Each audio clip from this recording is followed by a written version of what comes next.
dia então aos amados irmãos. Hoje eu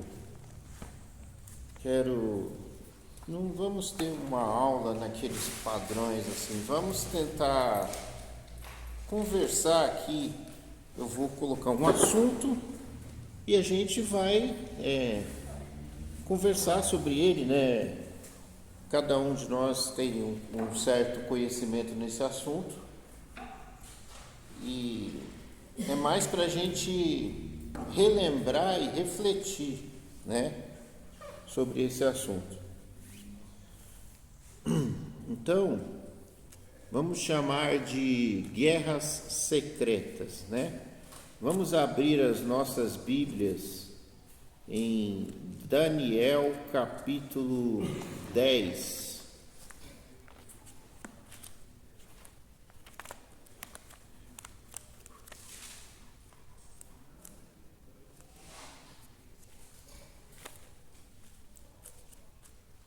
Daniel capítulo 10.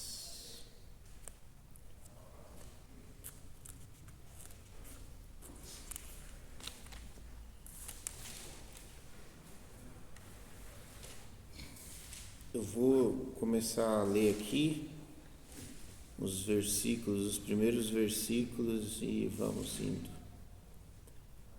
Lá no Antigo Testamento, o livro do profeta Daniel, capítulo 10, versículo 1, diz assim: No terceiro ano de Ciro, rei da Pérsia, Daniel, chamado Beltesazar, recebeu uma revelação.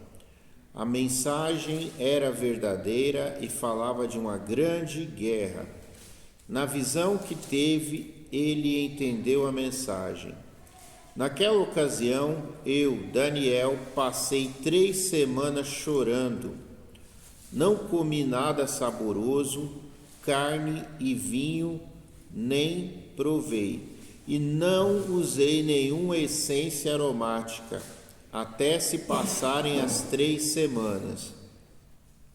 No 24º dia do primeiro mês, estava eu em pé junto à margem de um grande rio, o Tigre. Olhei para cima e diante de mim estava um homem vestido de linho, com um cinto de ouro puríssimo na cintura. Seu corpo era como berilo, o rosto como relâmpago, os olhos como tochas acesas e os braços e pernas como o reflexo do bronze polido. E a sua voz era como o som de uma multidão. Somente eu, Daniel, tive a visão. Os que me acompanhavam nada viram, mas foram tomados de tanto pavor que fugiram e se esconderam. Assim fiquei sozinho, olhando para aquela grande visão. Fiquei sem forças, muito pálido e quase desfaleci. Então eu o ouvi falando e, ao ouvi-lo, caí prostrado, rosto em terra, e perdi os sentidos. Em seguida, a mão de alguém tocou em mim e me pôs sobre as minhas mãos e os meus joelhos vacilantes. E disse ele: Daniel, você é muito amado. Preste bem atenção ao que vou lhe falar. Levante-se, pois eu fui enviado a você. Quando ele me disse isso, pus-me em pé tremendo. E ele prosseguiu: Não tenha medo, Daniel. Desde o primeiro dia em que você decidiu buscar entendimento e humilhar-se diante do seu Deus, suas palavras foram ouvidas e eu vim em resposta a elas. Mas o príncipe do reino da Pérsia me resistiu durante 21 dias. Então Miguel, um dos príncipes supremos, veio em minha ajuda, pois eu fui impedido de continuar ali com os reis da Pérsia.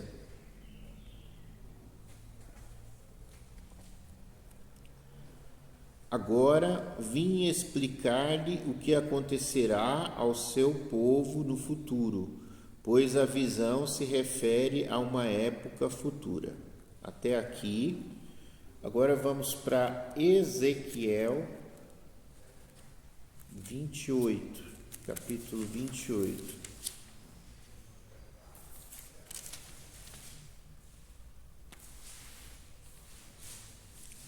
Capítulo 28, versículo 1 de Ezequiel diz assim: Veio a mim esta palavra do Senhor, filho do homem, diga ao governante de Tiro, assim diz o soberano, o Senhor.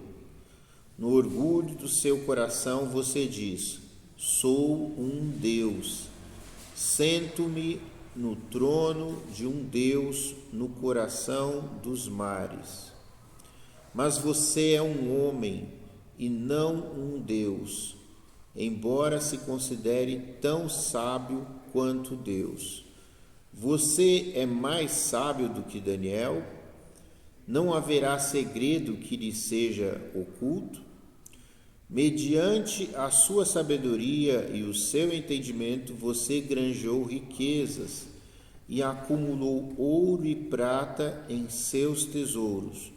Por sua grande habilidade comercial, você aumentou as suas riquezas e por causa das suas riquezas, o seu coração ficou cada vez mais orgulhoso. Por isso, assim diz o soberano, o Senhor: porque você pensa que é sábio, tão sábio quanto Deus, trarei estrangeiros contra você, das mais impiedosas nações. Eles empunharão as suas espadas contra a sua beleza e a sua sabedoria, e transpassarão o seu esplendor fulgurante. Eles o farão descer à cova, e você terá morte violenta no coração dos mares. Dirá você então: eu sou um Deus na presença daqueles que o matarem? Você será tão somente um homem e não um Deus nas mãos daqueles que o abaterem. Você terá a morte dos incircuncisos nas mãos de estrangeiros. Eu falei, palavra do soberano, o Senhor. Esta palavra do Senhor vem a mim. Filho do homem, erga um lamento a respeito do rei de Tiro e diga-lhe: assim diz o soberano, o Senhor.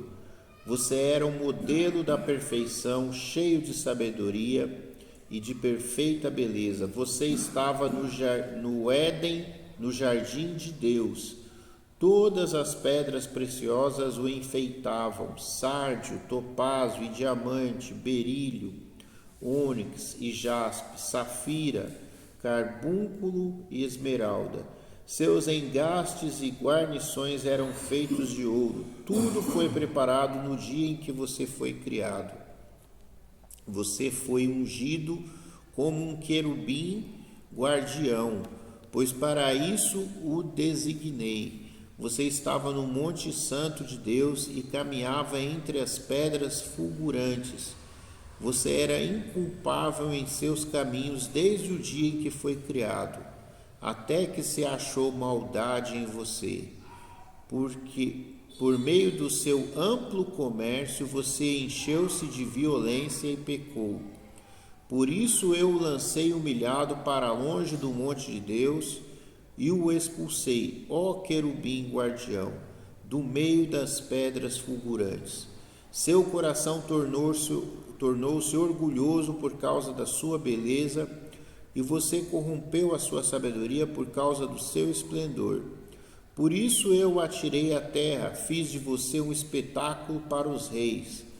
Por meio dos seus muitos pecados e do seu comércio desonesto, você profanou os meus santuários. Por isso fiz sair de você um fogo que o consumiu. Reduzi você a cinzas no chão, à vista de todos os que estavam observando. Todas as nações que o conheciam espantaram-se ao vê-lo. Chegou o seu terrível fim, você não mais existirá. Amém? Até aqui. Bom, nós lemos aqui um texto de Daniel que trata da interpretação, né? Daniel havia tido visões. Nós não vamos tratar do assunto dessas visões, mas vamos tratar do que aconteceu. Daniel começou a orar e ele deixou tudo. Ele ficou muito angustiado, não quis comer e era só oração, perturbado pelas visões que ele teve, muito preocupado. E ele orou durante 21 dias, são 3 semanas, né? E então apareceu um anjo, e esse anjo pede desculpas. Esse anjo fala assim: olha, desde que você começou eu vim, só que eu tive problemas com o rei da Pérsia. E aí então veio Miguel e me ajudou, e aí eu consegui finalmente chegar aqui. E aí ele vai tratar da interpretação. Então nós vemos então uma pequena parte da Bíblia contando uma situação muito estranha. Um mensageiro dos céus, um anjo. A palavra anjo significa mensageiro. Então um ser que vem da parte de Deus trazer uma interpretação para o profeta Daniel. Ele é impedido por alguém. Ele identifica essa pessoa como o rei da Pérsia. E ele é ajudado por um outro anjo chamado Miguel, que ajuda ele nessa luta contra o rei da Pérsia. E aí, quando ele consegue então se liberar, ele deixa ali o anjo lutando, Miguel, né, lutando com o rei da Pérsia, toma o lugar dele. E aí ele consegue chegar para Daniel para trazer a resposta. É muito estranho, porque um anjo de Deus, como assim um anjo de Deus teve dificuldades, teve que batalhar? É estranho. Mas lá em Ezequiel 28, nós vemos um texto tratando sobre um rei.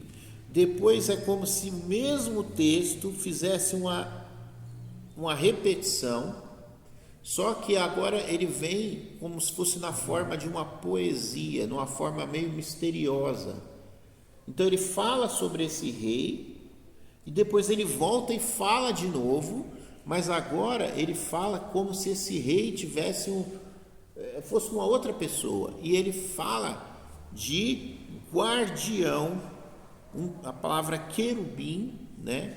Um guardião no meio do jardim de Deus, cheio de glória, que andava no meio das pedras afogueadas. Então, os irmãos já sabem do que nós estamos tratando, os irmãos já conhecem, é muito tradicional o conhecimento desses textos. Nós estamos falando aqui, no texto de Daniel, é muito conhecido por o tema batalha espiritual, né? Não é uma batalha, no caso, que nós travamos contra o diabo, tá? Existe essa batalha de você lutando contra o diabo, mas aqui fala de uma batalha entre a força do bem, o lado do bem, da parte de Deus, os anjos lutando contra o diabo, né? Então é um texto usado, muitas vezes é usado na batalha espiritual que a gente passa por muitas igrejas, né? Isso é muito conhecido dentro do meio evangélico, meio pentecostal principalmente, que se tem aquela ideia, você precisa jejuar, porque se você jejuar, você ativa, né, no mundo espiritual, os anjos para lutarem por você. E aí, se você fraqueja na terra, eles fraquejam lá. E se você é forte na terra, eles são fortes lá. E aí eles, depois do final do seu jejum, eles conseguem então superar aquela batalha e entregar.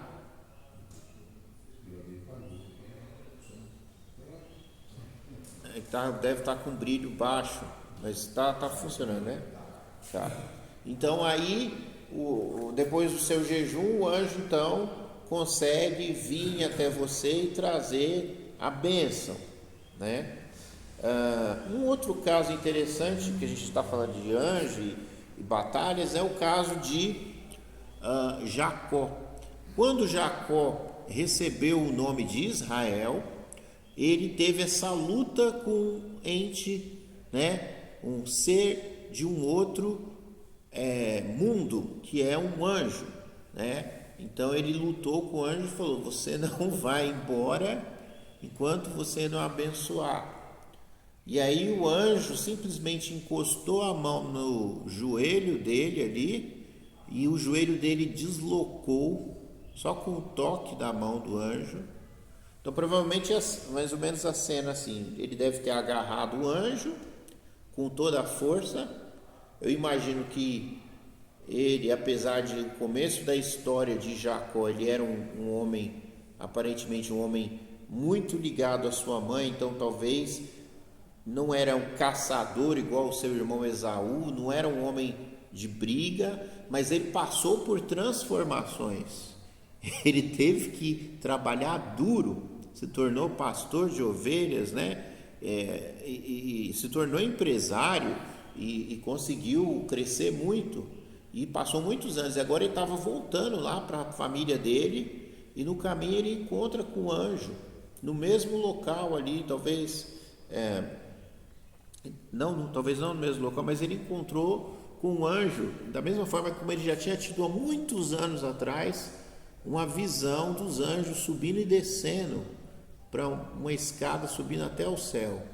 E ele talvez pensou: esse anjo vai subir e vai embora e eu não vou deixar. E falou: você não vai, você só vai se você me abençoar. Vamos conversar aqui. E talvez na força normal os dois, né? Não sei, não dá para, a gente só tenta imaginar. Talvez o anjo tivesse um aspecto de um ser humano, então estavam dois homens ali lutando. Mas o anjo, então, ele usou o poder sobrenatural, que é próprio dos anjos, né? Uma outra vez que tem anjos interagindo com seres humanos diretamente é na história de Sodoma e Gomorra. Os anjos, eles colocam o Ló está na porta da casa, tentando acalmar uma multidão, falando para aqueles homens daquela cidade: que vocês estão querendo mexer com a visita que acabou de chegar aqui na minha casa, é loucura, parem com isso, né? E aí os anjos veem que a coisa não se resolve, que os homens são muito violentos, vão fazer mal para todos eles.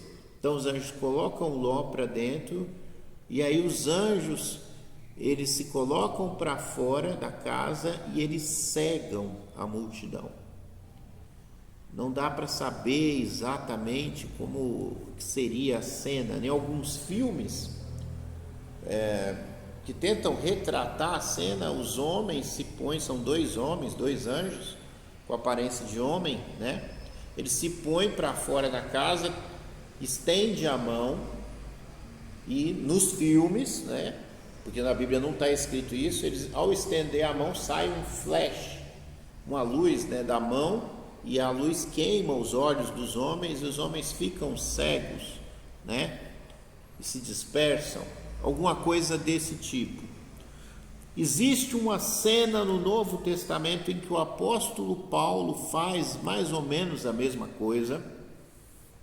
Ele amaldiçoa uma pessoa, repreende uma pessoa na autoridade que ele tinha para isso, E ao estender a mão, ele fala que a pessoa vai ficar cega. E a Bíblia descreve como se aparecesse uma nuvem na cabeça da pessoa, do nada, e a pessoa fica sem poder ver, tá? Então, são várias cenas que se repetem. Então, aquela cena ali dos anjos confrontando diretamente o homem com poder sobrenatural. E provavelmente, naquela luta com Jacó, o anjo resolveu usar esse poder. Só encostou a mão no joelho do Jacó e o joelho se deslocou. A Bíblia fala que os anjos são maiores em força e em poder. Então, essa luta com o rei da Pérsia não faz sentido, porque pelo histórico, os anjos, que nós acabamos de citar, são muitos textos, né? Nós estamos tratando desse texto aqui especificamente. Os anjos teriam que vencer facilmente se fossem os seus inimigos homens normais. Mas o anjo teve dificuldade. Gabriel teve, o anjo se identifica como Gabriel, e ele teve dificuldade. Interessante que Gabriel é o mesmo que vai aparecer para anunciar, certo? O nascimento de João Batista.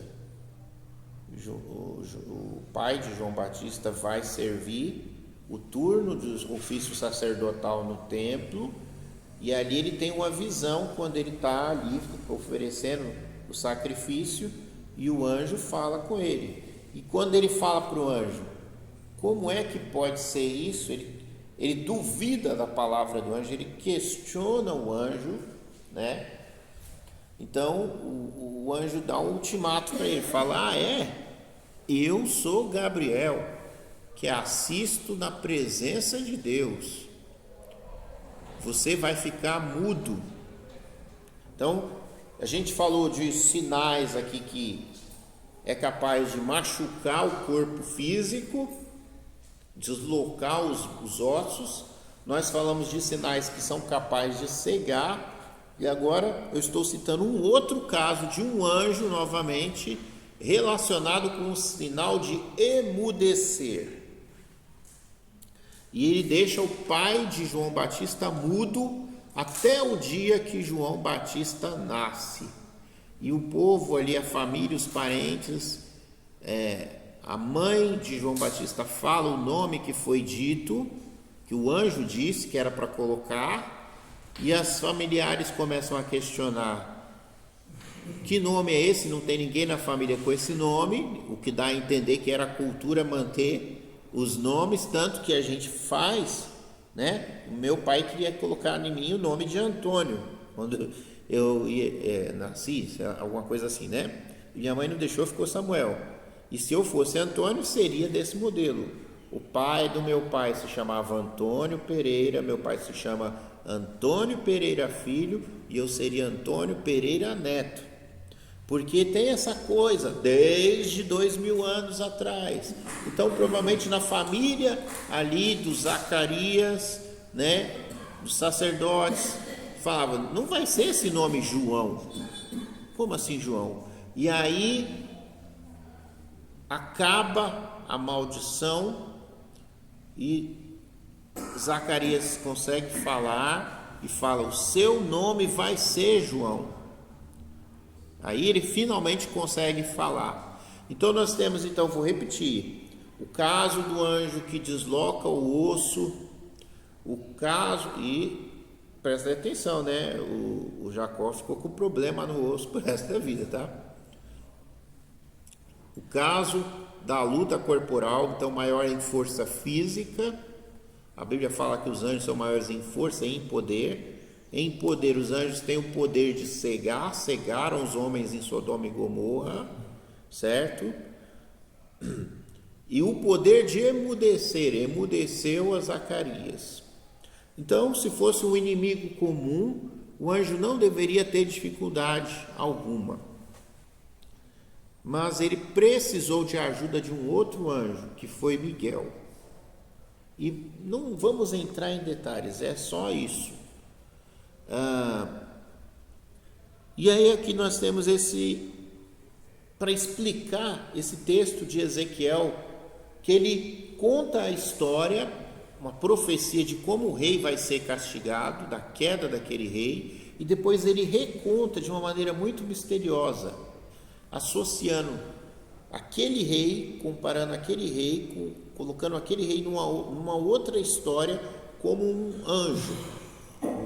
Na Bíblia, então, como os irmãos já sabem, né, se fala em possessão demoníaca, e é atribuído então que esse rei de Tiro, como aquele da Pérsia que lutou com o anjo, estavam trabalhando com o diabo, e é por isso que eles demonstram esse poder.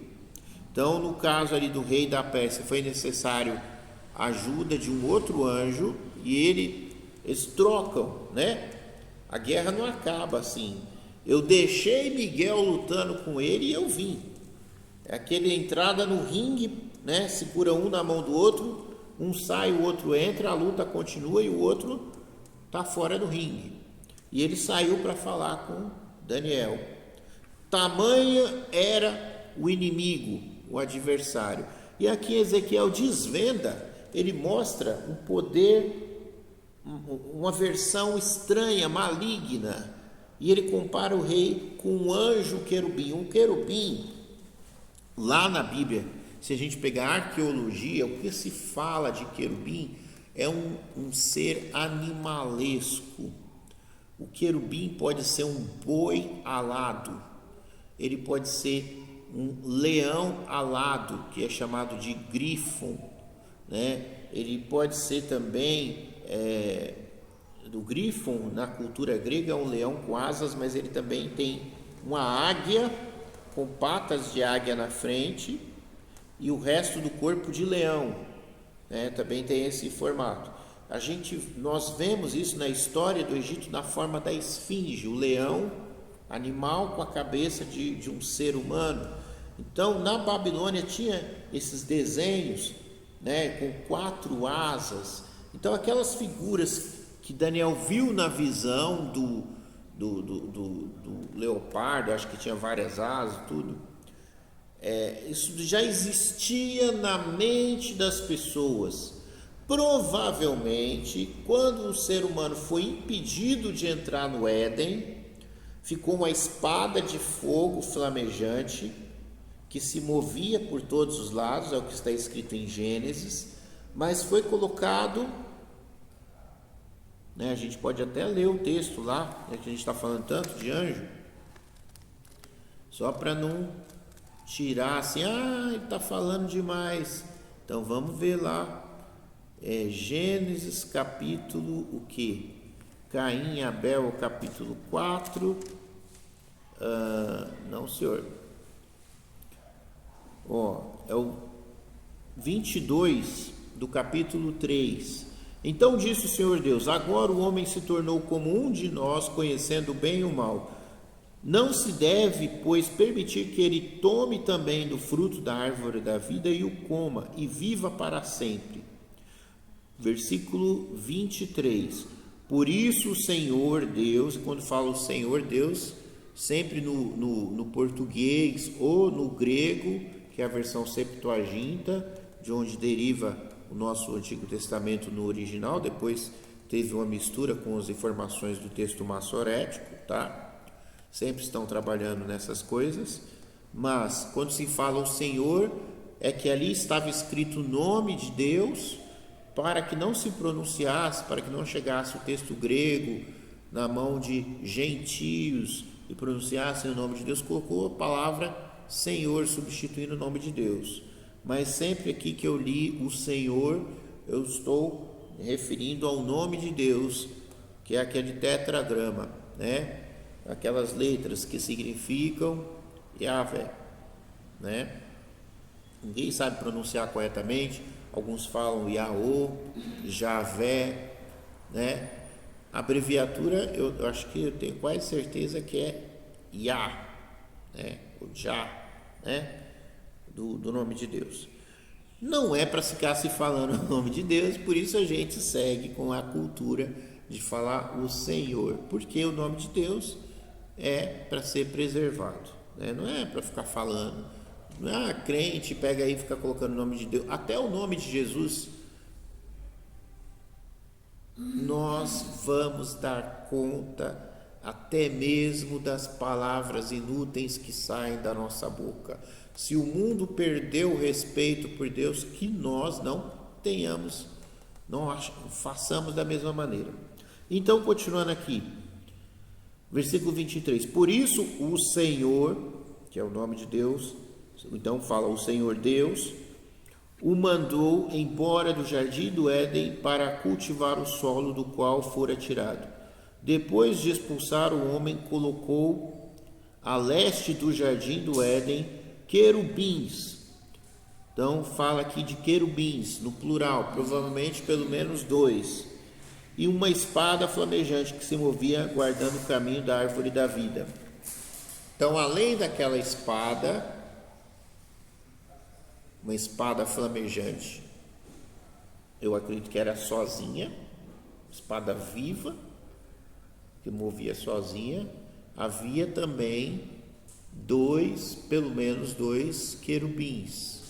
Então, poderia o ser humano, quando quer voltar para o jardim do Éden, Adão, Eva, qualquer um que passasse ali naquela entrada ali que ficava no leste, o caminho estava fechado.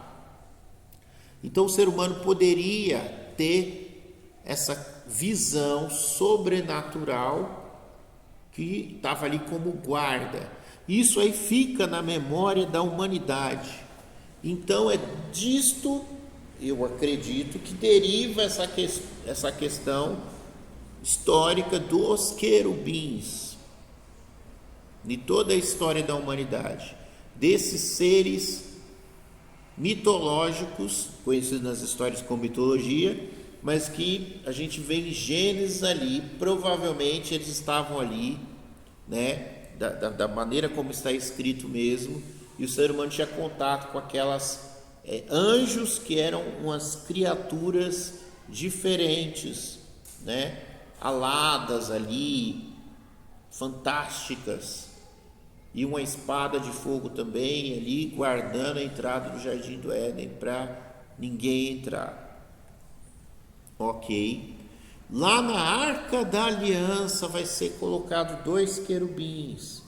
Então, às vezes nas revistas antigas, quando eu era criança, tinha o desenho de 2 anjos alados. Anjos não têm asa. Nós vimos aqui na história de Jacó, o anjo provavelmente ia subir numa escada, né? No Novo Testamento os anjos também aparecem voando, mas nunca é mencionado asa. Não é porque ele está voando que é mencionado asa, que eles estão alados. É só uma falsa impressão das pessoas. Então ficou na história aquela coisa de anjos com asas, mas eu acredito, né, que se houvesse um ser alado ficaria muito destaque, né? Olha, um homem com asas, ia ficar muito diferente. Então os querubins, sim, eles alados, serafins, querubins, esses nomes vão ser ali praticamente sinônimos em algumas ocasiões. Então são esses que ficam lá nos cantos ali, em volta da visão do trono de Deus. E os outros anjos não têm asas. Então os anjos que aparecem para os homens não têm asas. Jesus, quando ele ressuscitou e subiu para o céu, ele não saiu as asas das costas dele e ele voou. Ele foi subindo. Então, assim como os anjos fazem, tá? Então, apague essa imagem de anjo com asa. Quem tem asa é uma outra classe de anjos, os mais poderosos, os querubins. E interessante que nesse texto aqui de Ezequiel, que todos nós sabemos pela cultura evangélica, que se retrata Satanás, a história da queda de Satanás, está falando que ele era um dos poderosos, ele não era um qualquer. E ele andava no meio das pedras afogueadas. As pedras afogueadas, vocês vão lembrar dos textos lá do anjo, né, que pega a pedra afogueada e encosta na boca do profeta. Então estava ali próximo de Deus. Mas ele se acha no direito de ser igual a Deus. E aí ele é expulso da posição, ele perde a posição. Essa é a história relacionada pela teologia tradicional à queda de Satanás. Falo tradicional porque hoje em dia querem inventar um monte de versões, querem saber mais, solucionar mistérios que em 2000 anos não foram solucionados. Agora as pessoas são mais inteligentes do que todo mundo que passou em 2000 anos de história de cristianismo, né? Pessoal muito arrogante. Só um momento, calma aí, que é só para a gente. Isso aqui é só a introdução.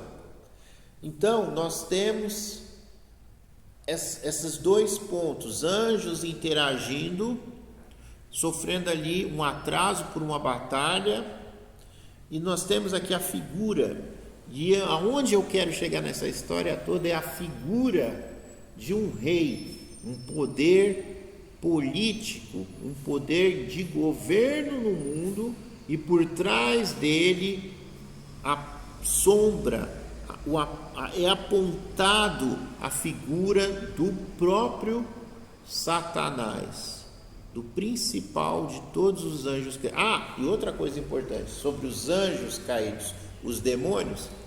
Na Bíblia, os demônios que possuem as pessoas, eles trazem doenças: cegueira, surdez, mudez, deixa a pessoa sem falar, machuca o corpo da pessoa, encurva a pessoa, tá? Então, para nós ligarmos bem o que é o sobrenatural, mas o que eu quero mostrar aqui é que o sobrenatural está por trás. Eu quero só relembrar, porque isso aí é básico, os irmãos já sabem.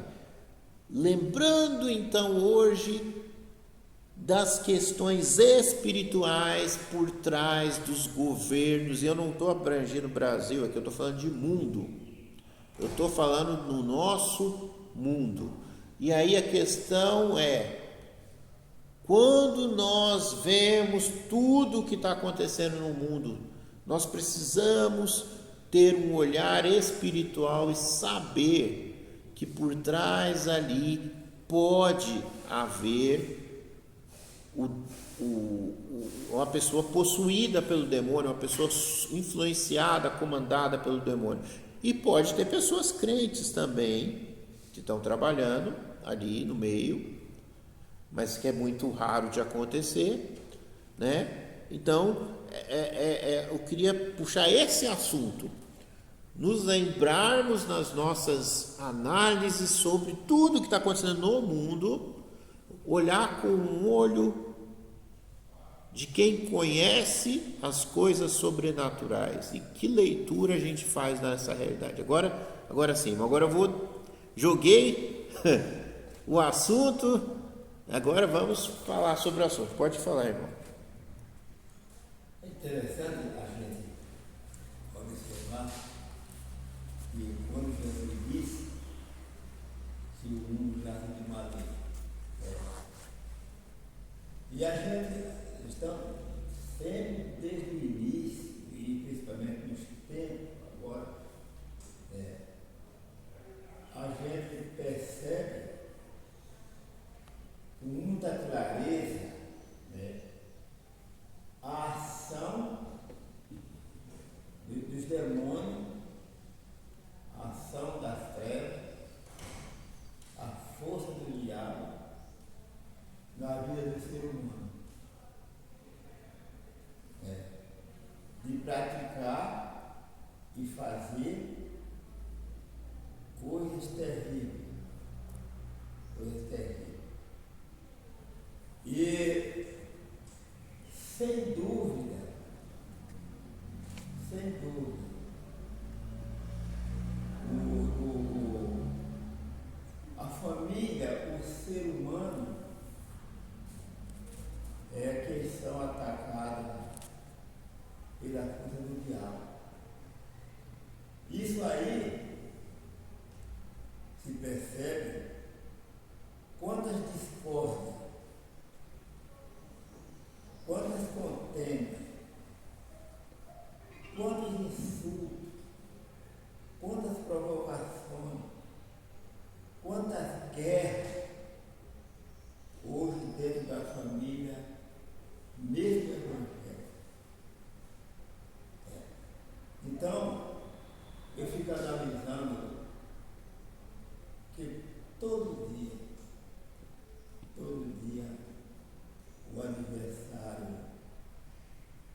isso é na rua, isso é no mercado. Quantos planos a gente tem e o adversário entra no meio e estraga tudo? Quantos filhos que deveriam ser bons filhos, exemplo, testemunho, quantas filhas, quantas esposas, quantos pais de família, e a gente percebe que o diabo, sem dúvida, entra sutilmente na vida do ser humano para impedir e se cumprir o que o Senhor Jesus disse, que ele veio para matar, roubar e destruir. E a gente não tem como sair e não ser vítima dessas coisas. Porque a gente, o pastor, eu vou explicar em casa. Às vezes, dentro da igreja, principalmente dentro da igreja, homens que deveriam honrar o potencial que Deus deu a ele, de repente a gente vê as notícias, a história, que acontece, que tem acontecido. E eu já tive estudando um tempo, eu dizia que ninguém via amigos de demônio que vira desses astros aí para atrapalhar o ser humano, para impedir o ser humano e até Jesus. Quantos riscos, quantas belezas, quantas ofertas, quantas coisas, quanta música, quanto abundante aí para adorar somente o diabo. Porque tudo que a gente hoje está vendo aí, sabendo que é pecado, não é para adorar nem mesmo ao homem, é para adorar o diabo mesmo, é para servir ao diabo. E por qualquer besteira, qualquer coisa, a gente vê aí na rua, onde for, onde chegar, aí encrenca. A outra semana, eu estava descendo aí numa corredão do trem, do metrô, descendo numa porta, e fui dar outra porta em seguida. Eu não sei o que aconteceu, eu sei que uma mulher xingou tanto um cara, eu vi, era um cara novo ainda, e ela já era uma mulher meio assim, de uma idade, não tão velha também, mas de palavra, de tanta imoralidade, palavra nojenta mesmo, e chegar achando que o cara, você não tem mãe, você não tem mulher, você não tem filha, não sei o quê, vai passar a mão, não sei o quê, vai fazer isso, não sei o quê, vai ser o quê, e foi aqueles problemas nojentos. E eu fico pensando assim, eu não sei o que aconteceu, eu vi o cara e vi a mulher, eu olhei e vi. Mas se fosse uma mulher decente, ela está pensando o quê? Se ele fez alguma coisa, ele não fez o quê? Porque ali é um empurra, quem é que empurrava ali? Eu fui empurrar todo dia. Todo dia como muito, todo dia. E não é jovem não, não é só jovem, não é velho mesmo que me empurra também. Tá? E a gente disse, foi uma pessoa decente, ela ia dizer o cara, eu não sei a você está pensando o quê? Mas palavra imoral, que ela soltou, demonstra que é uma pessoa sem princípio, sem caráter, sem vergonha também. Né? Então, todas essas coisas que a gente vê neste mundo, vê na família, vê na igreja, observa na vida, por onde está o ser humano. Gente, é problema em cima de problema, é pecado em cima de pecado, é maldade em cima de maldade. É o que não presta que está dominando o ser humano. Agora a minha pergunta é essa, né? Essas pessoas não são possessas. Essas pessoas, às vezes, eu não sei, eu acho que será que tem essa pessoa tem a tendência, tem a raiz de obra maligna para fazer tanta perversidade? Essas pessoas têm, vamos dizer assim, que a palavra tem o DNA de Satanás, será que tem? Já tem o DNA de diabo para aceitar tanta coisa e falar tanta coisa absurda, até mesmo com os filhos, até mesmo os filhos com os pais. Então, existe uma coisa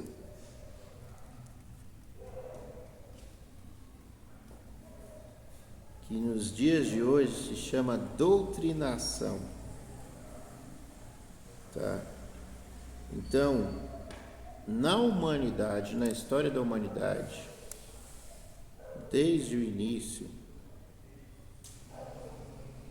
lá na história de Eva, o diabo interagiu e ele interagiu diretamente, ele estava possuindo ali a serpente e ele conversou com a Eva e plantou dentro da Eva a dúvida contra o Pai, que é o Criador. Ele fez a cabeça dela, ele influenciou, que também é um termo que está em destaque nos dias de hoje, influência, né? E eu posso também dizer que ele ensinou ela, né? Ele ensinou, trouxe para ela um ensinamento,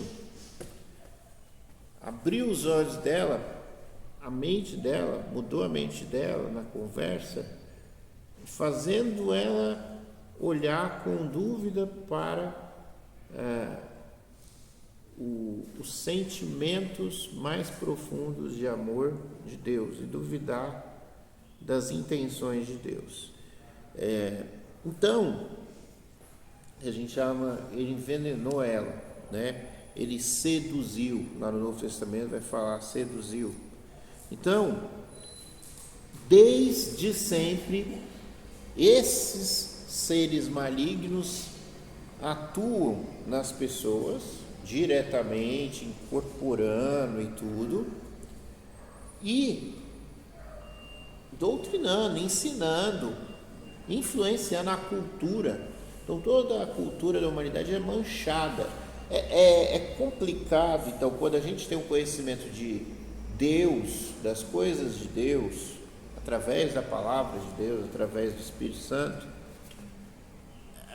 o ser humano defende a cultura de povos e tribos, mas muitas daquelas coisas são as chamadas doutrinas de demônio. Não é coisa, tem que deixar. O índio gosta de matar o nenenzinho, vamos deixar porque é cultura. Não, isso aí é uma coisa que veio lá, coisas malignas, entrou naquela cultura e ficou, e agora eles oferecem seus filhos aos deuses, ao Deus vento, ao Deus lua, ao Deus cobra do rio, né? Então, estou dando isso, mas eu não estou citando nenhuma cultura específica, mas Um caso específico que eu sei exatamente, me parece que se a mãe do neném morre, eles enterram a criança viva. Então tem coisas que podem ser mudadas, mas por que isso está lá naquela cultura? É uma falta de antropologia, sociologia, os estudiosos, os cientistas vão falar, é uma falta de entendimento, é um nível de desenvolvimento daquela cultura. E aí depois vem aquela crítica que não pode se falar de subculturas. Não é inferior à nossa porque a gente não mata os bebezinhos. É só uma forma diferente de ver a vida, então você tem que respeitar. Mas aí está infringindo a lei da vida que o país protege. Então, o país, em nome de preservar uma cultura, porque eu estou falando para os irmãos abertamente que não é cultura, daria influência, é obra satânica, já há muito tempo infiltrada ali naquelas tribos, né? Então, a gente vai respeitar isso e vai deixar os bebezinhos morrer?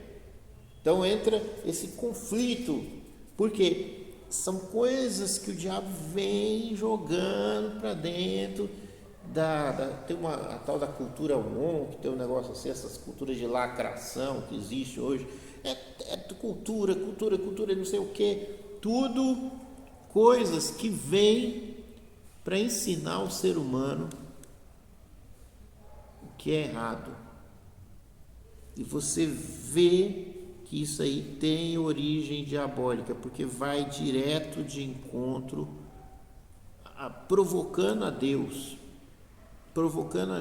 querendo atacar as coisas de Deus. Mas não é só, isso aí está muito lá embaixo. Eu quero falar mais sobre os governos. A gente fala que as profecias estão se cumprindo, mas as profecias estão se cumprindo porque Satanás mexe ali nos governos tentando seguir o caminho que ele já está profetizado que ele vai seguir, que é o que ele precisa seguir para controlar o mundo na figura do anticristo. Então as coisas estão acontecendo, mas não estão só acontecendo porque Deus falou que vão acontecer. Não é Deus que está movendo as coisas simplesmente. Deus viu lá na frente e falou, vai acontecer isso. E está acontecendo porque são planos malignos do diabo que vem fazendo essas coisas. Então a questão da moeda mundial que está profetizado na Bíblia, ela está acontecendo porque é a única forma que o diabo tem para assumir o controle global, tá? Então o governo mundial é a única forma que o diabo tem para ele sentar no trono dos mares. Aí tem os símbolos que a gente tem que explicar, né? Que os símbolos não é fácil. Quando fala você está centrado nos mares, os mares quer dizer, na Bíblia é uma figura que os teólogos já interpretaram que ali, essa simbologia significa pessoas. Então ele está no meio da multidão, os mares são a multidão de pessoas.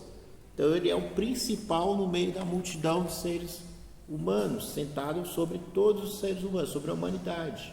É o imperador, né? Os grandes governos, os grandes impérios que sempre existiram, por trás esse sede de governar, de ser adorado como Deus, de estar no lugar de Deus. Quem é que tem essa sede, segundo o texto bíblico?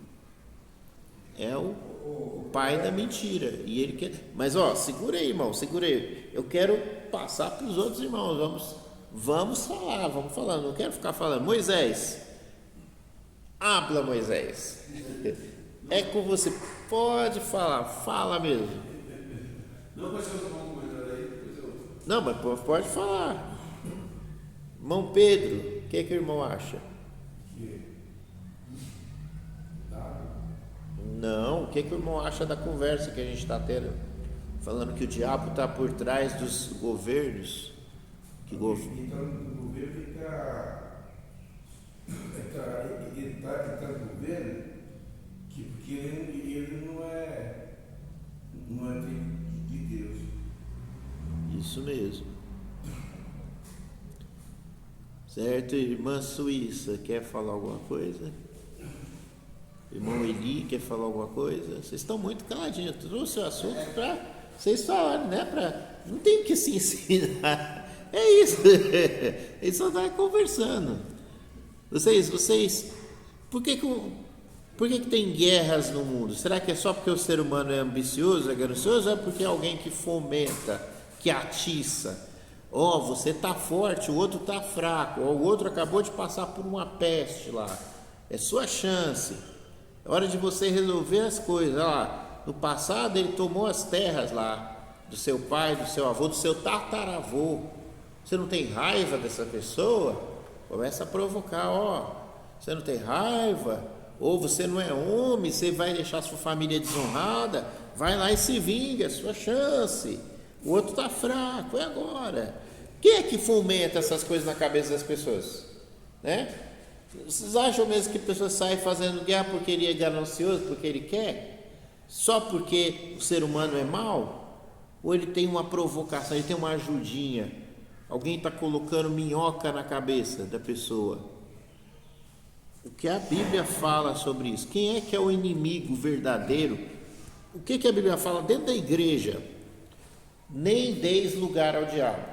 Como é que não dá lugar ao diabo? O que o texto está falando lá?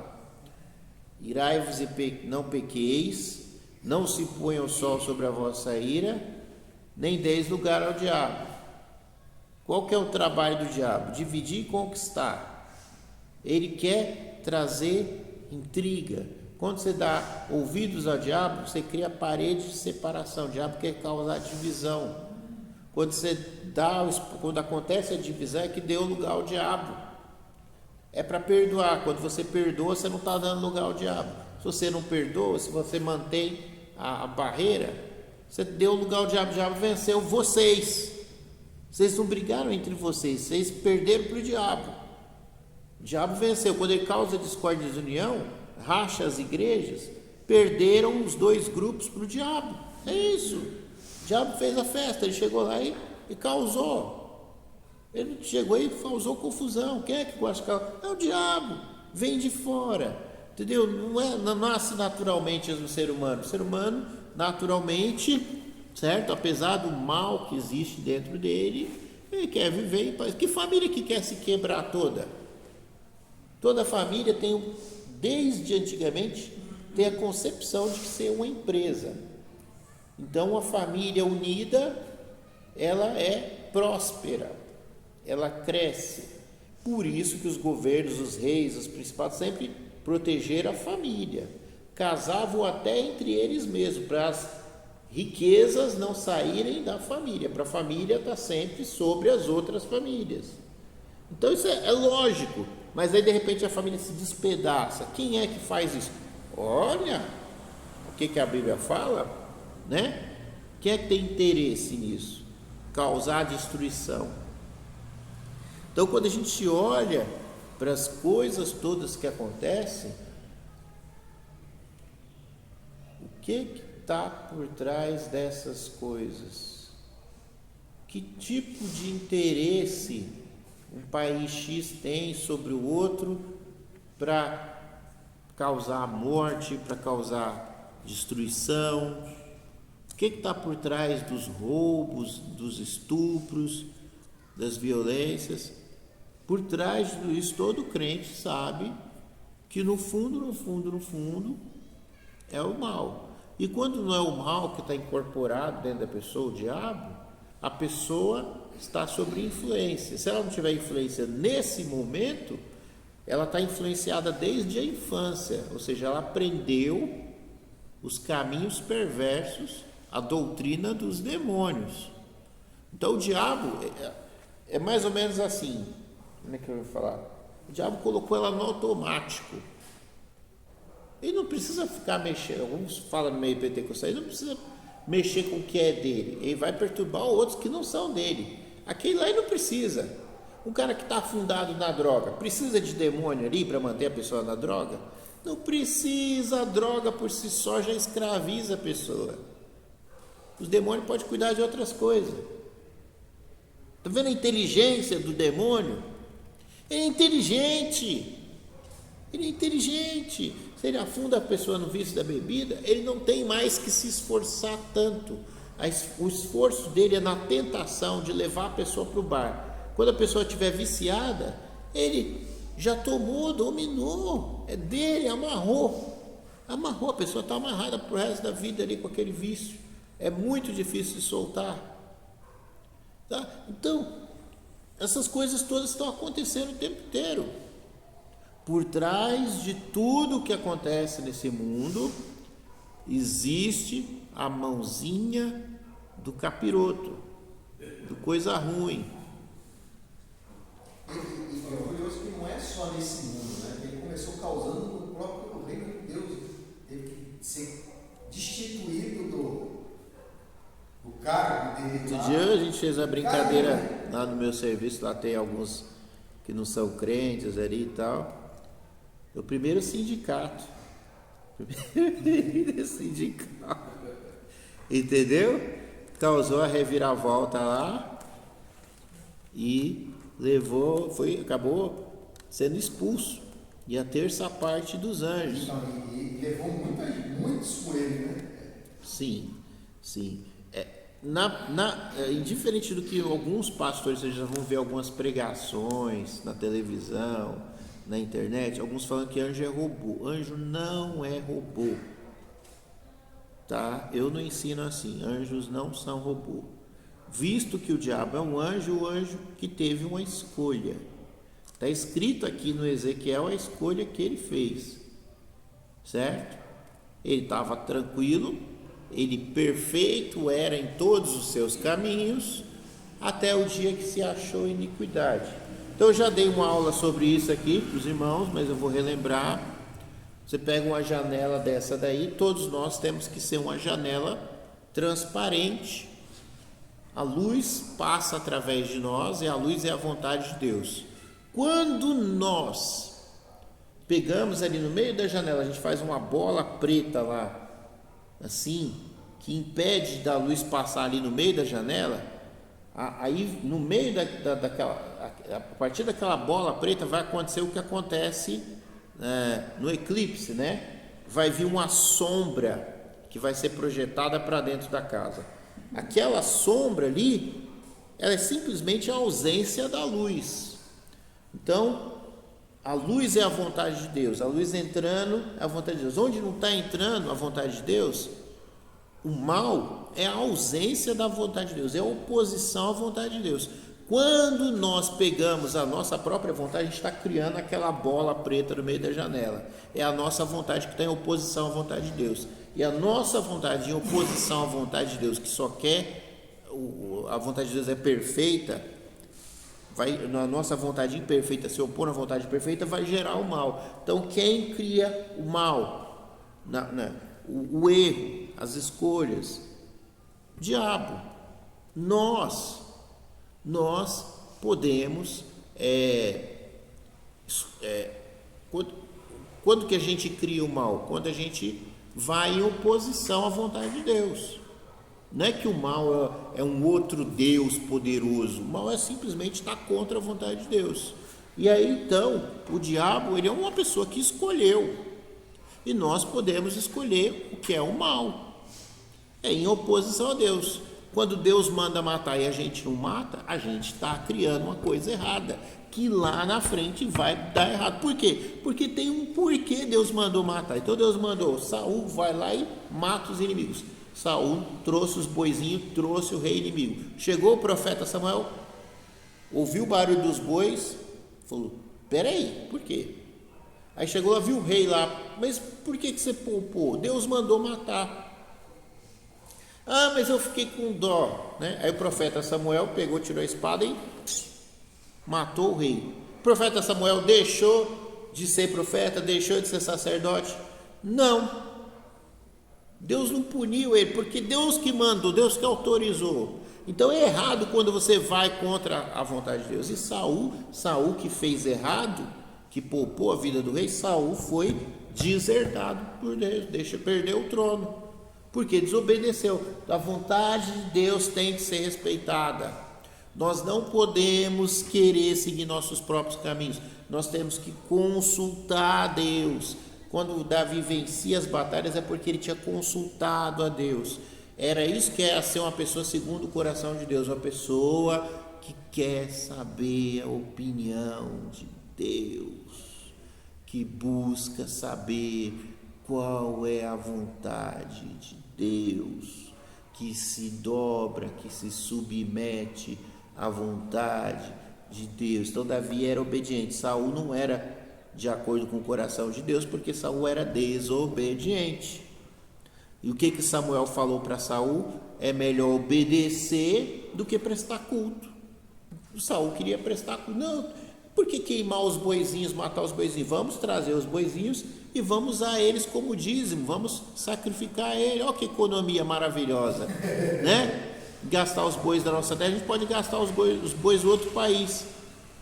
Aí Samuel fala: obedecer é melhor do que sacrificar. Tem que obedecer. E o diabo ensina o ser humano a desobediência contra o Criador. O ser humano não quer se aceitar mais. O cara nasce bem moreninho e fala: eu não me sinto moreno.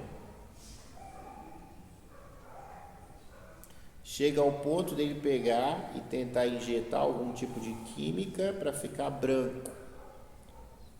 O branco não aceita. Eu não me vejo como branco. Vai tentar artificialmente ficar moreno. O homem não se aceita como Deus o fez como homem, quer virar mulher. A mulher não se aceita como Deus a fez, quer virar homem. A pessoa não se aceita, agora eu sou uma torradeira.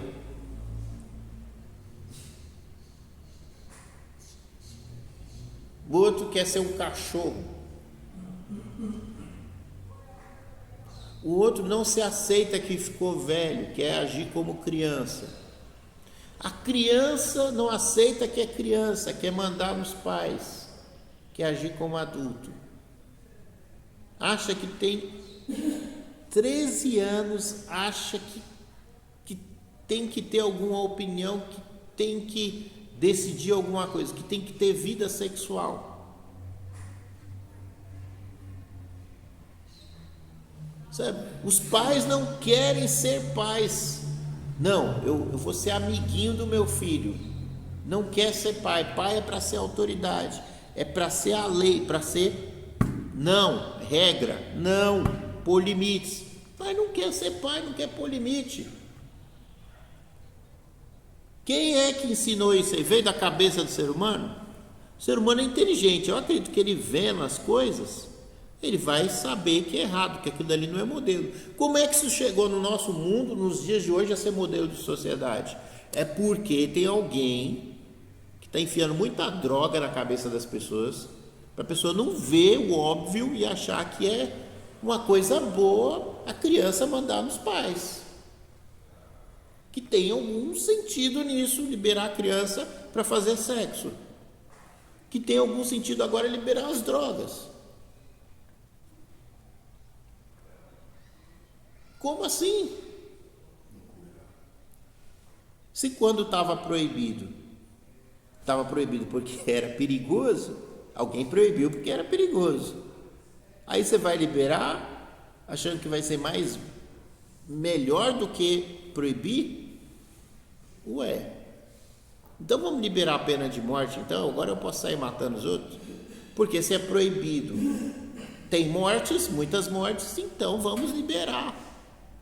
Por que não usa essa lógica? Então vamos liberar as armas, porque se está proibido ter arma, está tendo morte, então libera as armas, que aí não vai ter mais morte. Vamos usar essa lógica então, mesma lógica das drogas. Então qual que é o raciocínio aí? O raciocínio é maligno, a intenção é maligna, e se você lê nas entrelinhas, você vê que a coisa é maligna, que a coisa ela é específico em pontos específicos para ter um efeito sobre um país, sobre o mundo. O pessoal está falando que não foi uma coisa natural o que aconteceu lá no Havaí, que o pessoal os governos usaram raio laser e tocaram fogo no Havaí. É possível isso? Eu não sei. Eu não sei se é possível isso. Porque ficção, na parte da ficção existe as máquinas que ficam igual na estação espacial. Uma arma, né? Porque uma arma dessa governa o mundo inteiro. Ninguém. Como é que você vai atingir uma estação espacial para você se defender e derrubar a estação? Muito difícil. Até você chegar lá demora muito, então é muito fácil de você se proteger. E é muito fácil de atacar. Tem a arma perfeita para governar o mundo, para botar qualquer país sobre o seu domínio. Então, quem tiver uma arma dessa tinha que usar, certo? E governar o mundo. Essa é a lógica de ter uma arma dessa. Uma forma, talvez possível, seria ter um avião baixo, né? Porque tem uma dificuldade, né? Se o raio está lá vindo lá da atmosfera, ele vai diluir até chegar cá embaixo, certo? Eu imagino. Mas é um laser? Não sei, acho que não, é muito difícil. Agora, se tivesse um avião passando com raio, talvez desse para fazer isso, tá? Eu não acho que foi, eu acho que é mais uma coisa de Deus mesmo, do controle que Deus tem sobre a natureza, de fazer. Mas e se for? Porque o ser humano tem armas muito poderosas que a gente não faz ideia. Por que é que a gente traz esses assuntos? Porque o que se está cogitando é que os governos querem ter o poder de Deus. Então eu vou falar aqui mais algumas coisas já que a gente tocou nesse assunto. Existe lendas. E quando eu falo lendas, mitos, eu quero falar que são fantasias. Até que se prove o contrário, é claro. Vocês estão entendendo? Estão entendendo que eu estou falando nas entrelinhas? Não tenho como dizer 100% que é mito. Então, que o ser humano, governos, estão projetando um negócio de holograma para projetar no céu, para enganar as pessoas. Se eu fosse um cientista, eu ia querer fazer isso. Se eu fosse do mal, cientista, né? Nazista, coisa do tipo, ia querer fazer isso, né? Para governar o mundo. Porque a religião é uma coisa que impõe medo. Aquilo que é oculto, que é sobrenatural, aquilo governa as pessoas temem, já diz a própria ciência, o que elas não conhecem. Então, se eu tiver essa capacidade de mandar um raio lá nas nuvens e projetar uma imagem lá e assustar as pessoas, isso para fins de manipulação das massas, isso é muito interessante. É muito interessante. É muito bom. Então, dizem que tem essas coisas. Então, eu estou falando de o inverso. Oi, pode falar. Você está falando de lenda e coisa de assustar a pessoa? A minha idade, 84 anos, eu vou fazer sábado. E eu vi muitas pessoas, muitas coisas passar, e já é do tempo de você, não é do seu tempo, mas do era pequenininho. Se fosse possível a mãe dele naquele tempo ver, podia ter levado a mãe dele para ver. Quando eu vim para São Paulo, veio um vizinho meu, e esse vizinho era macumbeiro. E ele tem um filho que mora até no Parque Fernandes, eu não sei onde mora Joel. E esse homem, os filhos, falou que ele virou aquela lenda que existia no lobisomem. Que o pai deles tinha virado Os filhos fizeram na parede uma grade, eu morava embaixo e eles moravam por cima, fizeram uma grade na parede e ele virou bicho. Esse homem virou bicho, bicho mesmo. E os filhos teve que prender ele morreu preso nessa grade, com os cabelos batendo nos pés, com as unhas batendo aqui, e eles botavam comida por baixo daquela grade. Ele morreu dentro daquela grade, sem ninguém poder abrir aquela grade, que eles tinham medo de abrir aquela grade e ele comer eles. Ele virou um verdadeiro bicho, verdadeiro. Diz os filhos que ele virou um porco, virou um lobisomem. E foi vizinho meu por muitos anos lá em Minas, e foi vizinho meu no Parque Santo Antônio. E depois ele virou um verdadeiro bicho que teve que ser preso dentro de uma jaula, que nem um leão, e morreu preso dentro dessa jaula. Filho e mulher botando comida por baixo daquela grade ali para tratar pai sendo tratado como cachorro, como bicho, porque virou bicho mesmo. Isso foi visto pelos meus olhos. Eu não sei por que Deus permitiu isso. Então isso não é uma lenda, é uma verdade. Sim. Que eu vi. Sim. E foi vizinho meu e eu conheço toda a família. Sim. Na Bíblia. Você vê como as coisas Sim. Então a gente tem que ter muito cuidado, muita sabedoria no falar, no andar, no viver, em tudo. Eu tenho uma coisa comigo, eu sempre tenho essa coisa. Eu posso estar lá no mercado e posso ver o Tiquinho por lá. E posso ver o Tiquinho abraçado com qualquer mulher na vida. Se eu chegar em casa, a Ana falar, mãe, a senhora viu o Tiquinho? Não vi, filha. Não vi. Eu tenho uma amiga que eu cansei de ver o marido dela com outra mulher. Você viu isso? Eu nunca vi. E ela veio saber agora, depois que ele morreu, é que eu vim contar para ela. Nunca cheguei para a Dina e falei, Dina, eu vi uma foto com uma mulher assim dentro do ombro. Eu ia trabalhar e ele ia bem com outra. A mulher que trabalhava fora, e ele ia bem com outra daqui para a cidade, com outra, com a loirona e tudo bem. Nunca ela soube pela minha boca. Por quê? Porque destruir uma família é muito fácil. Construir uma família é muito difícil. Sim. Então eu tenho essa comigo. Acontece muitas coisas, já vi muitas coisas. Já vi pessoas morrer de bicho no pé da cabeça. A gente tirando o bicho nele e o bicho comendo vivo. Sim.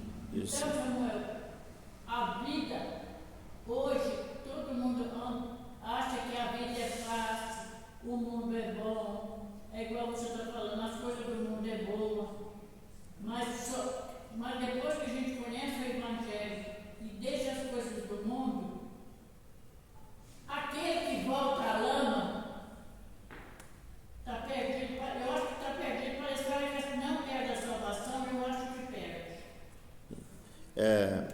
Eu acho que. Você acha que perde, Samuel?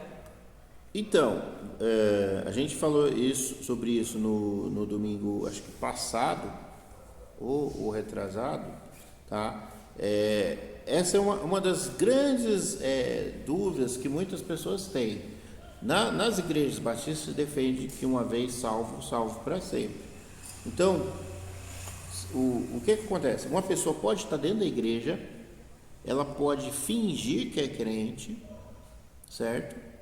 E aí, essa pessoa, ela pode até se iludir, achar que ela é crente, mas ela não conhece a Deus de verdade. E aí ela vai e se afasta, tá? E isso é o mais provável, tá? Isso é o mais provável. Então ela morre lá no pecado e tal. Então a pessoa nunca se converteu. Aí sim, acredito. Ele pode cantar no coral, ele pode ser professor de escola dominical, mas ele não é convertido. Porque o que a Bíblia fala? A Bíblia tem um pequeno versículo, se não me engano, está em Pedro, que fala assim: a porca lavada voltou a se remover, se sujar no lamaçal, e o cão que vomitou volta a comer o vômito. Isso aí está querendo dizer, é um provérbio, né? Está querendo dizer, a pessoa nunca mudou de natureza, ele não deixou de ser porco, certo? O cão não deixou de ser cão. Se ele tivesse convertido, a conversão é a mudança de animal. A gente usou esse exemplo na aula. Deixa de ser porco e vira ovelha. A natureza do bicho interno, um milagre que só Deus pode fazer, certo? Só Deus que pode mudar o caráter de uma pessoa, vira outra coisa. Então ele não é mais um porco, então ele não vai voltar, ele não gosta mais da sujeira.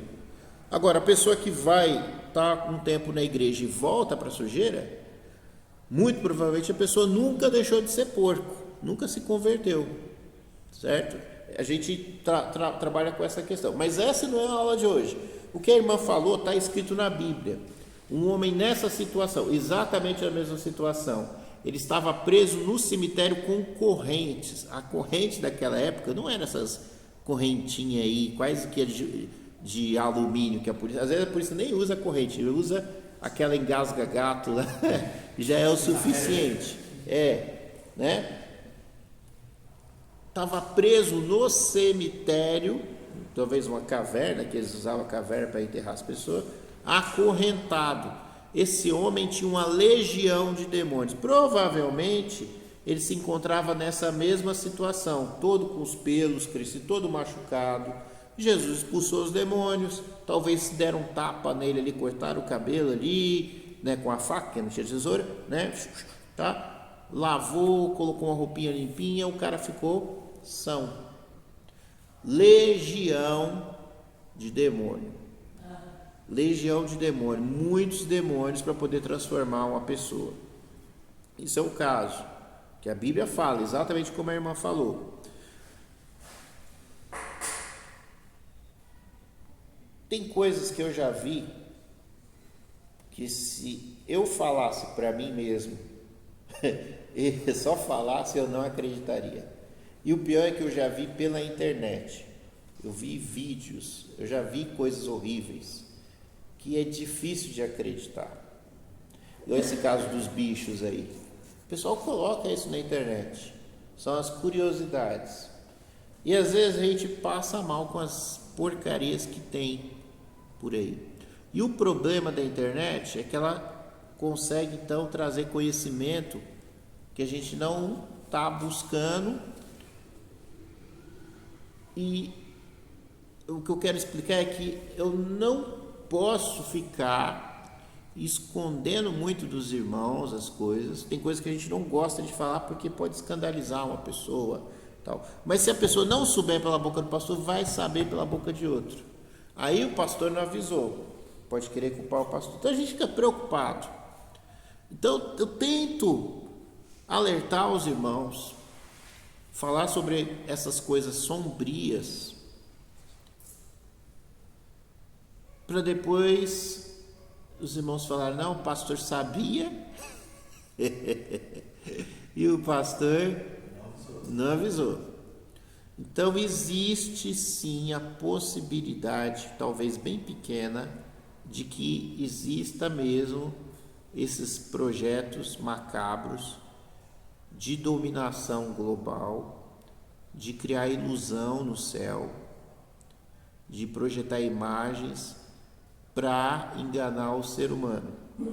Eu já falei aqui a questão dos OVNIs, que são os alienígenas, que isso é golpe, que na Bíblia os seres que estão estranhos, que aparecem são os anjos e os demônios, e é só esses dois que tem, e tudo que se o homem vê e conhece se explica por isso. Então o que eles chamam de alienígena a gente chama de demônio, certo? E existe essas coisas. Então pode um governo criar um vírus e soltar um vírus no meio da humanidade? Pode. Eu acredito nisso? Não. Por quê? Peste sempre existiu. Se sempre existiu, e eu sei que é marca registrada de Deus, por que agora seria diferente? Né? Porque agora, então a gente está atribuindo poder demais para o ser humano, o poder de Deus. Mas, contudo e entretanto, nós sabemos, já há uns 70 anos por aí, existem as tais das armas químicas. A arma química é uma coisa que você pode usar para promover doenças que não existiam antes.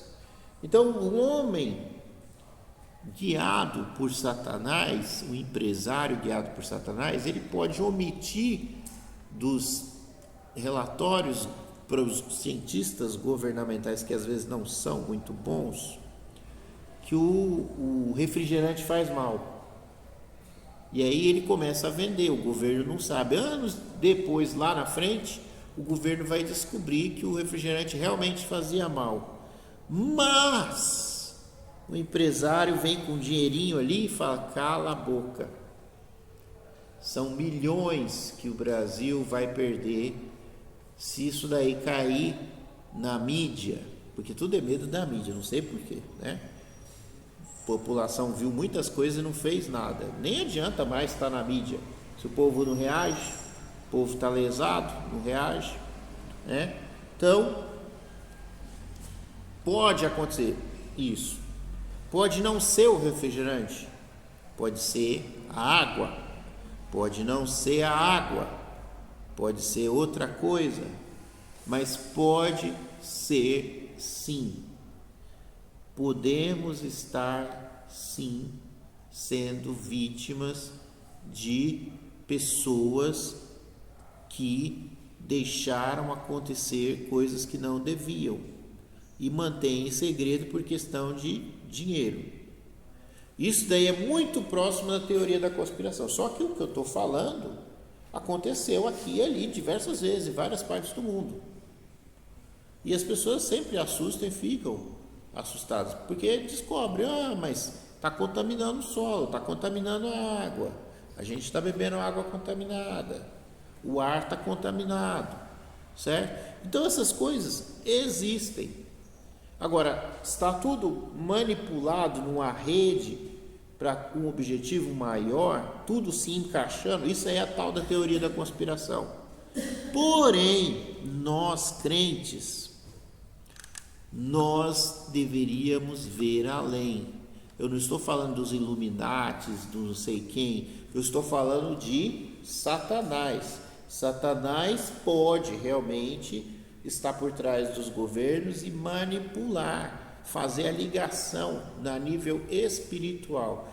Então a pessoa pensa que o pensamento é dela, como a gente vê na Bíblia, e Jesus vai repreender e falar: não, isso não é pensamento, isso aí é o inimigo. Então o diabo pode soprar na cabeça das pessoas individualmente e as pessoas trabalharem em conjunto sem perceber que estão sendo manipuladas pelo diabão. E essas coisas todas, nós crentes deveríamos ter a capacidade de perceber nas entrelinhas como tudo se amarra, igual a um jogo de xadrez, igual a um quebra-cabeças, igual a um relógio que sincronizado, movimentos sincronizados vão acontecendo. E nós deveríamos estar atentos para saber que esse mundo jaz no maligno. O príncipe desse mundo que governa não é chamado de príncipe à toa. E ele realmente dirige os rumos das sociedades, das civilizações, das populações, e a única coisa que liberta é a verdade, é Jesus Cristo que é a verdade. Ele liberta, ele mostra: vocês são manipulados, e não é de agora, não, é de muitos e muitos anos. Por trás dos poderes desse mundo existem os poderes das trevas. A nossa luta não é contra a carne e contra sangue, mas é contra as hostes espirituais das maldades nas regiões celestes. Eles estão por trás estavam por trás dos romanos da época de Jesus, estavam por trás dos assírios, dos babilônios, dos egípcios, certo? Por trás dos cananeus.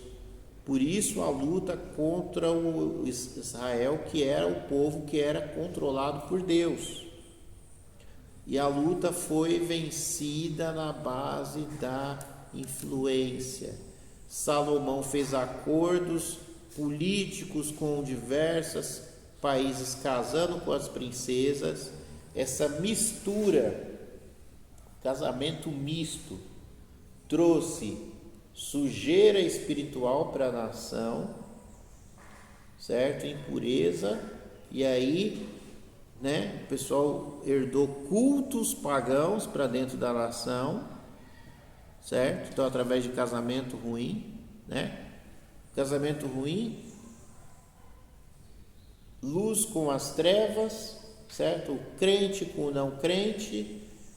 Tem que ter espaço para o crente, tem que ter espaço para o não crente. Influencia os filhos. Foi assim, na hora que eles voltaram do exílio, eles tiveram que despedir muitas mulheres e filhos. Falaram: não podemos, temos que ser puros para conseguir ter o mínimo de pureza e formar de novo a nação judaica, para ter o mínimo de pureza para a volta, para a chegada do Messias, a primeira vez que Jesus veio. Então, por trás de tudo isso aí, existe os poderes das trevas, certo? É isso que eu queria refletir com os irmãos nessa aula. Moisés, você quer falar alguma coisa? Aproveita, porque a aula está acabando, você não falou. Não, o que está vendo acontecendo no nosso país, no mundo, mas a gente vai falar do nosso, porque é onde nossa convivência. Agora é recente essa decisão do Supremo com relação à regulação das drogas, da maconha, vamos dizer, é uma questão muito séria, porque eu acho que tem que levar a população decidir. Eu não concordo que meia dúzia de pessoas decidem sobre a vida de uma nação. Isso aí não me entra na minha cabeça, entendeu? Porque é muito sério, porque são consequências que isso vai trazer. Isso não é fácil. A família que passa por essas questões, por esses problemas, é que sabe. Eles são blindados, eles não sabem desses problemas que a população embaixo passa com relação a isso. Então, tomam as decisões que aí é o assunto que nós estamos. Existe influência maligna por trás disso. Porque simplesmente o ser humano ele não teve uma maldade dessa, assim, ao extremo, de chegar a esse ponto. É que nem a liberação do aborto. Para defender a causa de meia dúzia de pessoas, uma nação inteira sofre. Vamos defender a minoria. Mas espera aí, nós estamos vivendo uma democracia, entre aspas, falando, uma democracia. Como que a minoria vence a maioria? Está tudo ao contrário. Está ao contrário, porque a maioria que tem que decidir se pode ou não. Não é democracia? E como é que uma minoria decide que tem que ser assim? E a maioria fica amordaçada, não tem voz, não pode falar. Aí que está o problema. Então as consequências são muito grandes. Eu vi pessoas falando: gente, como pode uma coisa dessa? Gente que não é cristã, que não tem o conhecimento da Bíblia, falando: como que pode uma decisão dessa? Esse é a questão de valores, porque se tem um Congresso que tem que fazer leis para decidir sobre o povo, e nem todo o Congresso pode decidir, porque pode fazer um plebiscito, a população decidir, vai no plebiscito a população votar, se é a favor, se aí a maioria da população dizer que sim, amém, tá bom, entendeu? Tá bom, se 50% dizer que possa liberar tudo, libera. Então aí a gente vai só se cuidar para não se contaminar com o assunto. Mas mesmo de gente que não está nem dentro da alçada deles de fazer isso, e eles estão fazendo isso, então tem influência por trás disso, não é possível. E não é influência boa, não, é maligna mesmo, porque não é da alçada do Supremo fazer leis. Não é deles, eles é para preservar, para analisar se a lei é boa ou não. Não é para fazer. Aí vem a minha dúvida de cara e fala: não, tem que liberar até X gramas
nós temos, nós continuamos orando, orando a Deus sabedoria, porque assim, nós vamos fazer assim a nossa parte, que nem eu posso fazer com os meus filhos. Que nem você não vem dizer para mim que ele fala lá atrás, assim, olha, você não pode mais corrigir seu filho, né? Um tapa, eu falei, pô, não. Ele que ouça.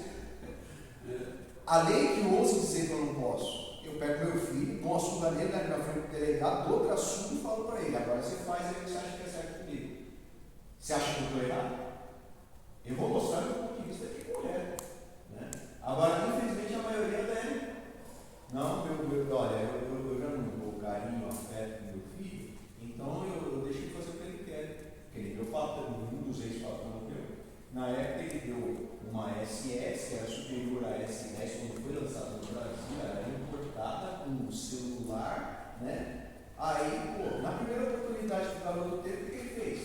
Ele encheu-se de droga, quase se matou com um colega.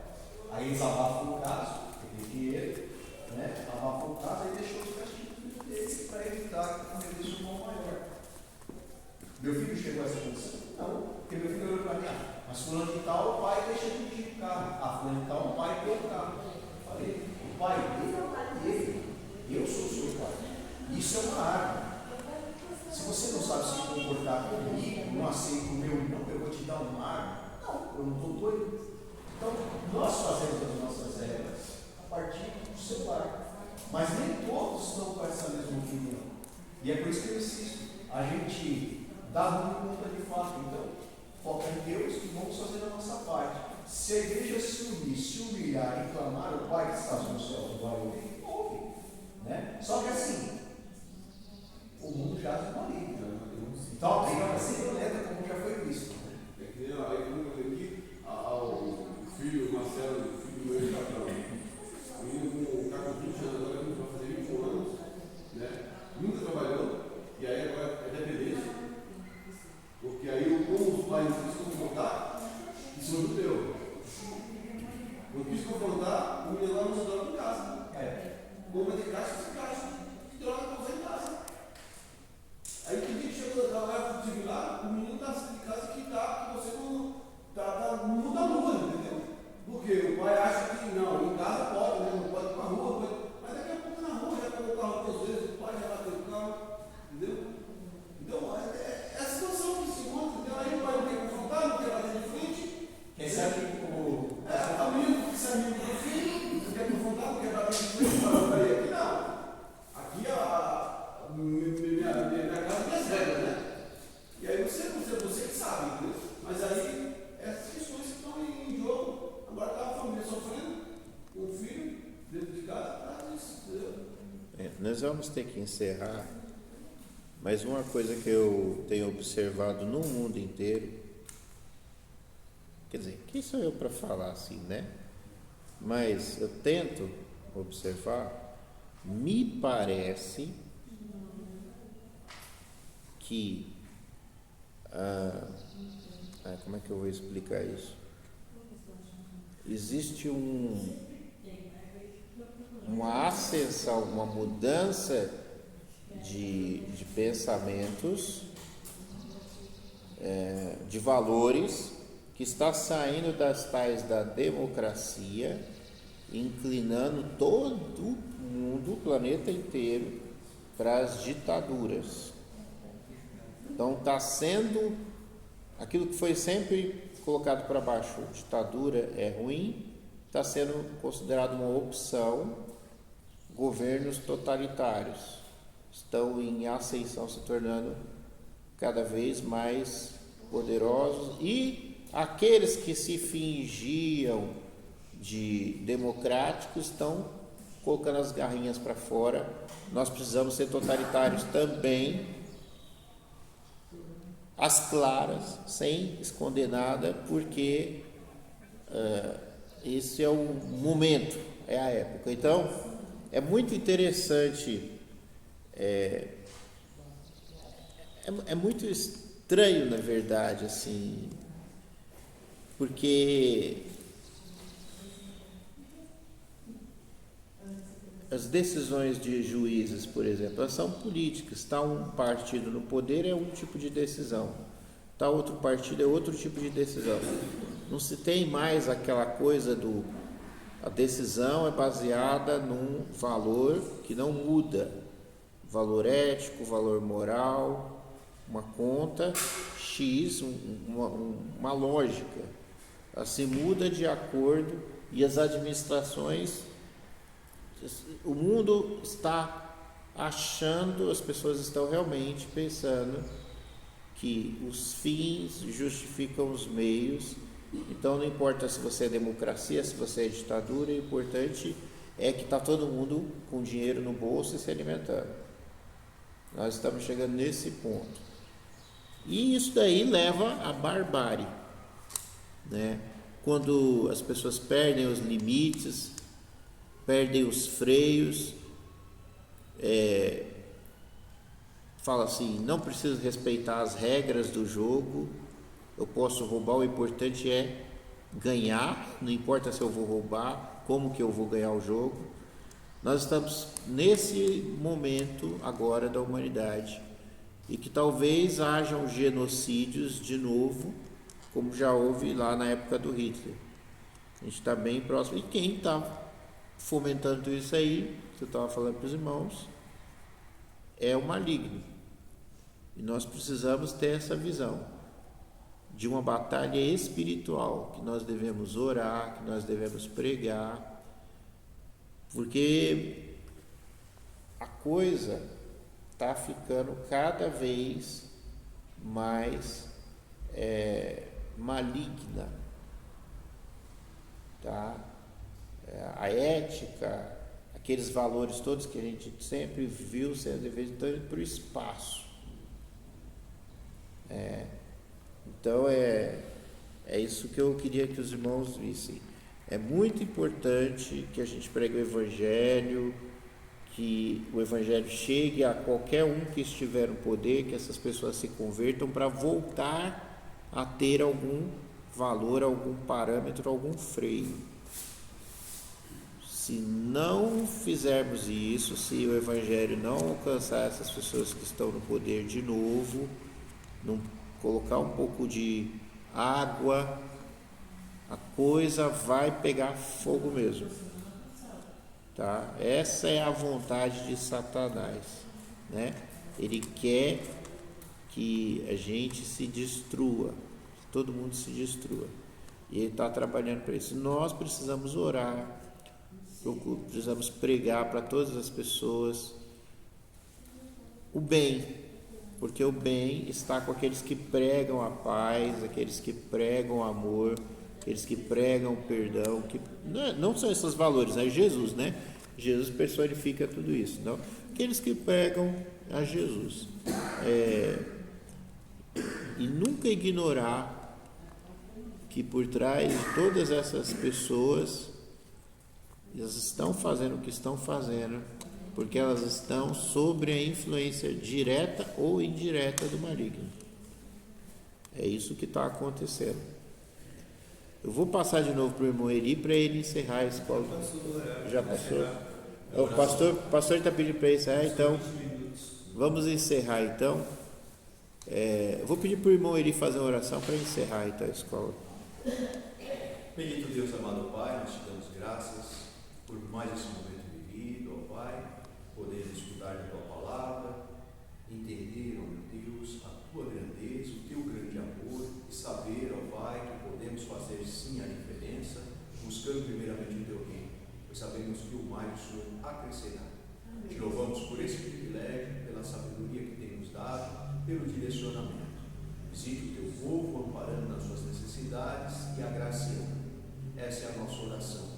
Que o Senhor nos despeça agora em paz, nos levando aos nossos lares, abençoando o nosso alimento, abençoando o pão de cada dia, nos dando a possibilidade de sempre ter em abundância e a alegria de compartilhar com o próximo.